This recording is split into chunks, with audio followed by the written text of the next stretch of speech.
Assalamualaikum warahmatullahi wabarakatuh. Perkenalkan, nama lengkap saya Francisca Selandia dengan NIM 2022-210043. Di sini saya akan memaparkan materi tentang penataan daerah otonom, di mana ini dari mata kuliah Pemda Pemdes. Daerah otonom di Indonesia memunculkan dua penafsiran utama yang apabila tidak dipahami dengan benar oleh para pembuat kebijakan, maka hal tersebut akan memunculkan konflik. Penafsiran yang pertama tentang istilah daerah otonom berasal dari pemahaman yang meluas atas pengertian daerah yang dipahami sebagai area teritorial atau kekuasaan atas luas tanah tertentu.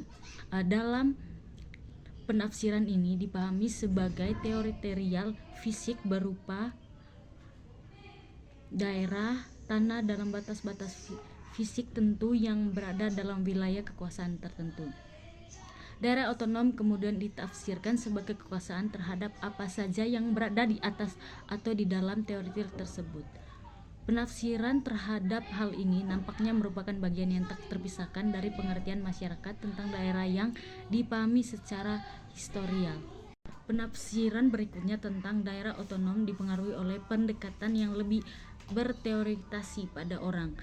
Daerah otonom dimaknai sebagai kumpulan orang yang secara satu kesatuan memiliki kewenangan untuk mengatur dan mengurus dirinya sendiri.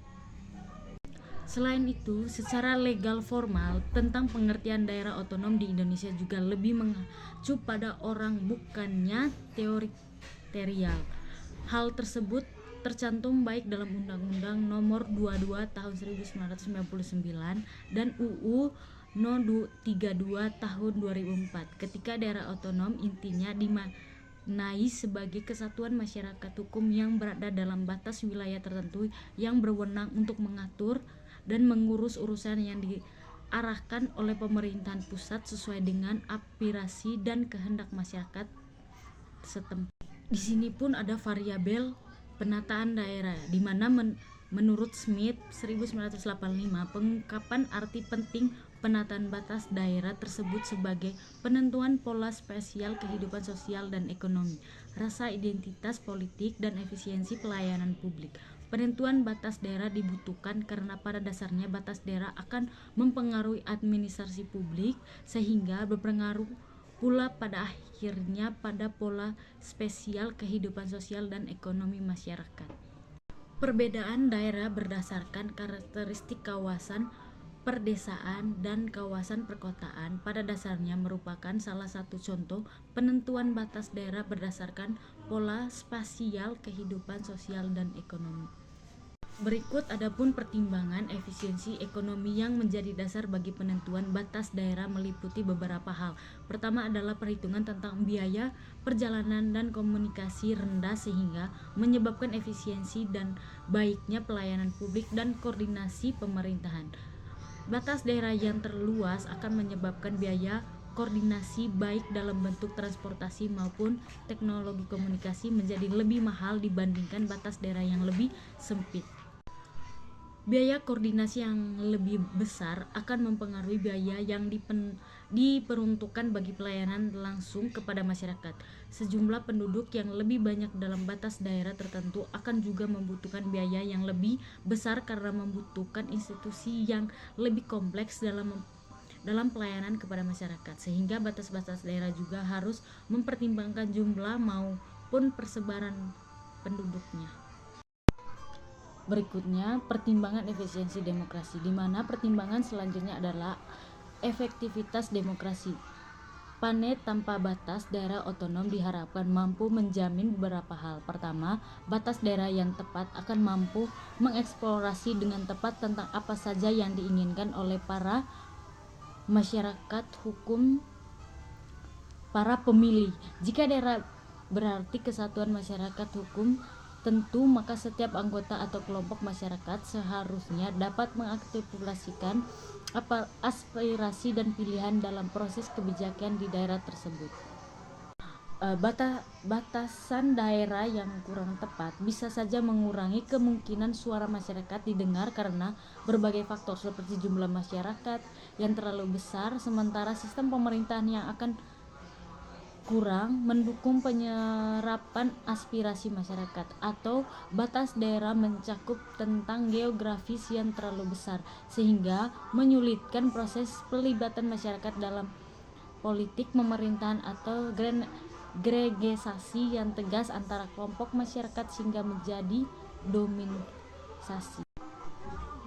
Di sini pun dijelaskan Getman area, di mana selain didasarkan pada faktor di atas, penentuan lokasi lokal bound areas, batas-batas daerah, dapat pula didasarkan pada Getman area sebagaimana disampaikan oleh Hussein 2000, yakni luas wilayah yang optimal bagi pelayanan publik, pembangunan, penarikan sumber daya, partisipasi dalam kontrak baik masyarakat maupun birokrasi.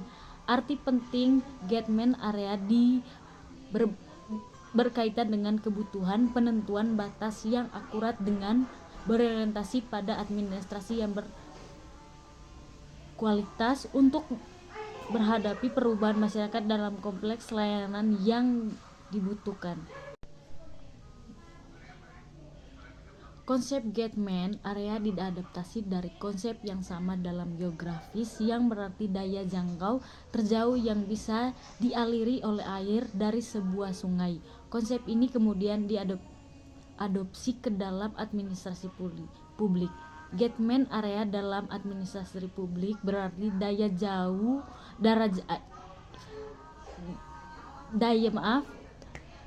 jangkau layanan yang bisa dilakukan oleh institusi pelayanan publik tertentu. Getman area dalam administrasi publik berarti daya jangkau layanan yang bisa dilakukan oleh institusi pelayanan publik tertentu. Dengan daya jangkau layanan ini, maka akan terjadi variasi kondisi seperti suatu masyarakat dapat memperoleh jenis layanan yang sama dari lembaga yang berbeda, atau masyarakat memperoleh jenis layanan dari satu lembaga saja, atau bahkan tak sentuh layanan sama sekali. Kondisi ideal Getman area adalah bahwa seluruh masyarakat terjangkau oleh layanan publik. Untuk itu harus dihitung dengan tepat bahwa penentuan batas daerah akan menyebabkan seluruh anggota masyarakat memperoleh pelayanan dari pemerintah daerah, terutama tentang pelayanan dasar. Jika di kapasitas pemerintahan daerah benar-benar tak mampu menjangkau kepada keseluruhan daerah.